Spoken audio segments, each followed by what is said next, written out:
Hola, ¿cómo están? En este capítulo de Entrevistas CNN vamos a conversar un tema que ha sido debatido en los últimos años y además una problemática a la que se ha intentado buscar solución con varios expertos proponiendo algunas medidas e incluso un plan de gobierno desde el Ejecutivo con una promesa de un plan habitacional de alcanzar los 260.000 viviendas entregadas al fin del mandato del actual gobierno. Hablamos entonces de la crisis habitacional que en las últimas estimaciones marcaba algo así como un déficit por sobre los 600.000 hogares que faltan en nuestro país, poniendo también el foco allí principalmente en los campamentos, que además han ido en aumento y eso también ha preocupado, por supuesto, a expertos, a la autoridad y a la sociedad en general. Vamos a conversar sobre este tema, para eso tenemos ya conectado a nuestro entrevistado. Muchas gracias por conversar con Entrevistas CNN. Hola María Luisa, ¿cómo estás? Muy bien, Feliz de muchas estar aquí con... gracias.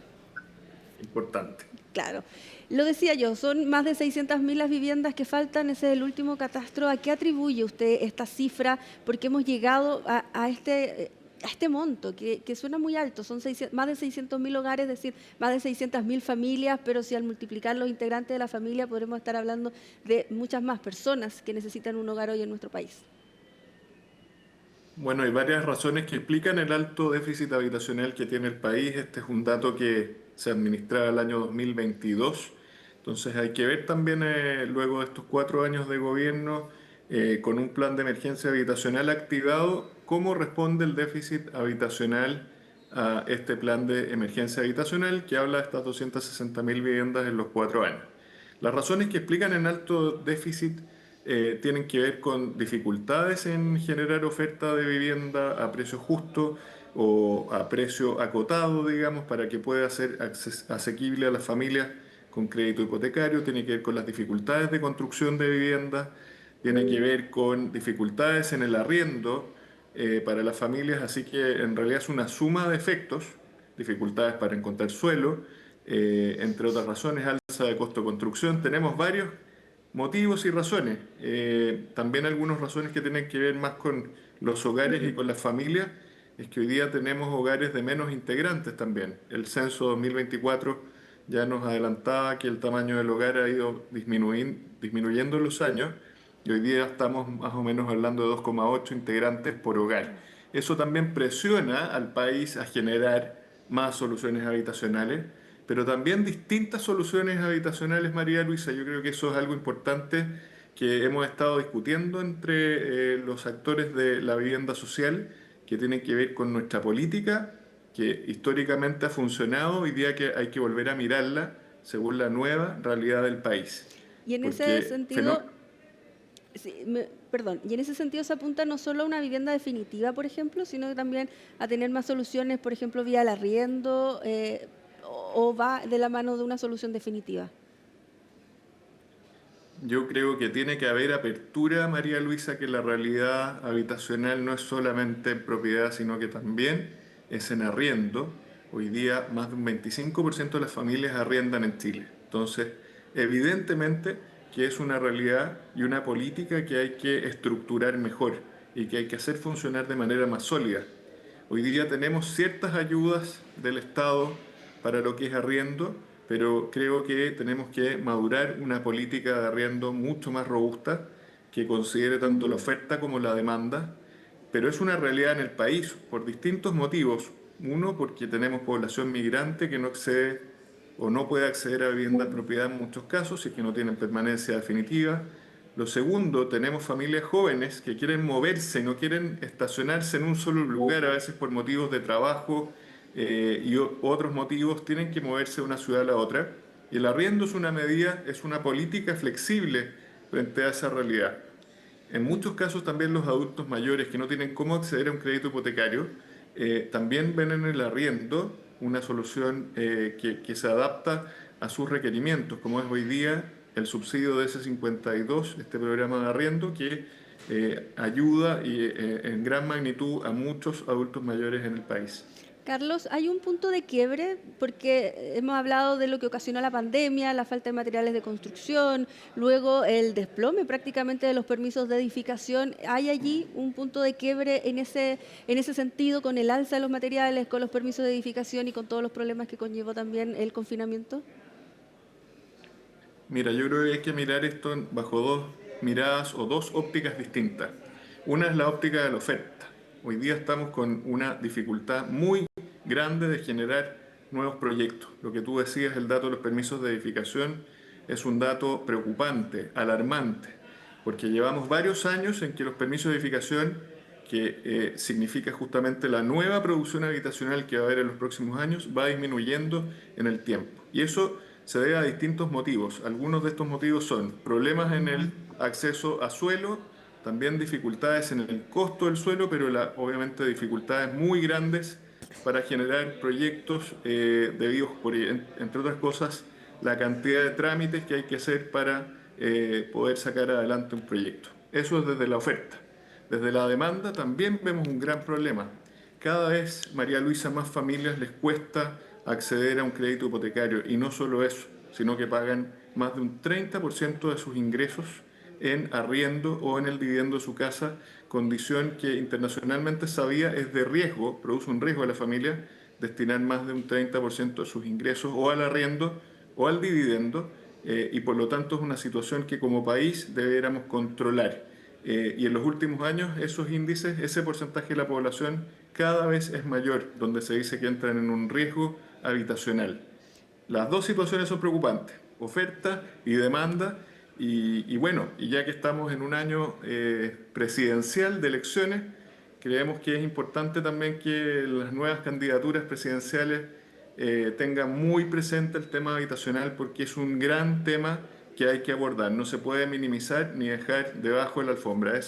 Debería ser uno de los grandes focos de acción de los primeros 2 años del siguiente gobierno. Cuanto a la oferta, Carlos, ¿qué se podría mejorar? Porque muchos han hablado de la permisología, de los procesos que hay que llevar a cabo para la construcción de nuevas viviendas, de adquirir terrenos.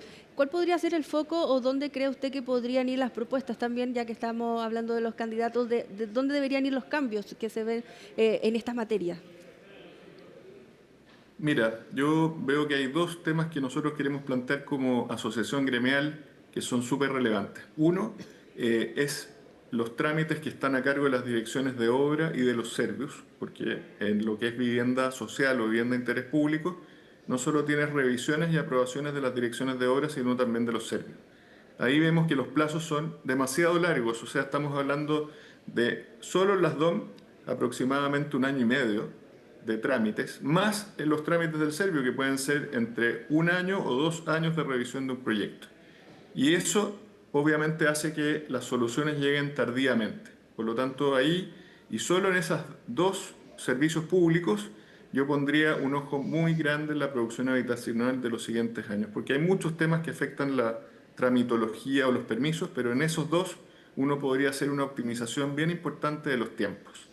Y por otro lado también creemos que tiene que haber, María Luisa, un plan de reactivación muy importante, eso es lo que queremos decir. Llevamos 5 años luego de la pandemia de crisis de producción habitacional, por lo tanto creemos que debieran haber un inicio, el próximo año una reactivación urgente de la vivienda, de la producción habitacional, que fomente la oferta mayor en todos los eslabones de precio, pero fundamentalmente para clase media, porque ha bajado en los últimos años post pandemia y eso vemos que hay que corregirlo rápidamente. Y el acceso a crédito, Carlos, no hablo de las personas, sino de las empresas constructoras, que también era un tema que se conversaba mucho cuando empezaron a desplomarse los permisos para edificar, la alza de los materiales. ¿Eso también ha golpeado al sector y ha imposibilitado la construcción de más viviendas sociales? Absolutamente. Fue más crítico, diría María Luisa, hace 3 años atrás o 2 años estaban las tasas aún más altas para el financiamiento de créditos de construcción, han ido bajando un poco, pero eso no significa que esté fácil el acceso para las empresas constructoras o inmobiliarias para desarrollar proyectos. Hoy día cada vez cuesta más obtener pólizas de garantía, boletas de garantía y el costo de financiamiento para hacer proyectos cada vez más caros. Por otro lado, como han subido los costos de la construcción y los costos del suelo, vemos que entre el subsidio del Estado y el financiamiento bancario están llegando montos insuficientes que no viabilizan financieramente a los proyectos. Y eso también lo hemos planteado, de que hay que volver a ajustar la política mirando el nuevo escenario de costos que han ido creciendo post pandemia, en construcción, suelo, financiamiento, todo ha ido subiendo y creemos que hay que hacer un ajuste relevante para volver a activar la industria. Y en ese sentido el llamado es, por ejemplo, a la banca, a la autoridad política, a los candidatos a proponer alguna propuesta que pueda reactivar otra vez a la banca con las constructoras de la manera que había, por ejemplo, prepandemia. Bueno, son varios llamados. Los llamados a las candidaturas presidenciales es que la vivienda y el acceso a la vivienda sea un tema relevante del próximo periodo de gobierno, tanto para fortalecer una política de arriendo potente como para reactivar la industria inmobiliaria y, por ejemplo, ¿por qué no abrirse alternativas en el suelo público para concesiones que permitiría acelerar la producción habitacional más allá de los ritmos que vemos hoy día?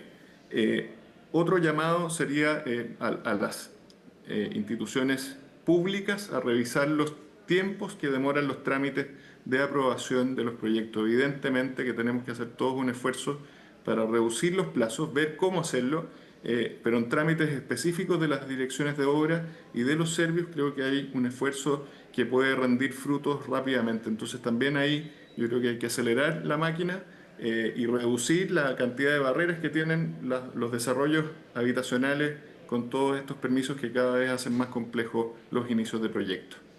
Muchas gracias, Carlos, por conversar con Entrevistas CNN, por poner este tema también sobre la mesa y por acompañarnos en este espacio a analizar este problema de la crisis habitacional. Muchas gracias a ti, María Luisa, que estés muy bien. Muchas gracias. Y con esto cerramos entonces este capítulo de Entrevistas CNN con un tema preocupante, ya lo decíamos. De hecho, el plan habitacional del gobierno señala que el 60%, y solo para cerrar este dato, el 60% de las personas que terminan viviendo en un campamento lo hacen por razones económicas. Así que hay mucho que analizar allí sobre esas razones económicas, sobre los mismos permisos de edificación con los que conversábamos, las construcciones de nuevas viviendas sociales, el acceso al crédito. Así que hay mucho por analizar. Muchas gracias por acompañarnos en este capítulo de Entrevistas CNN.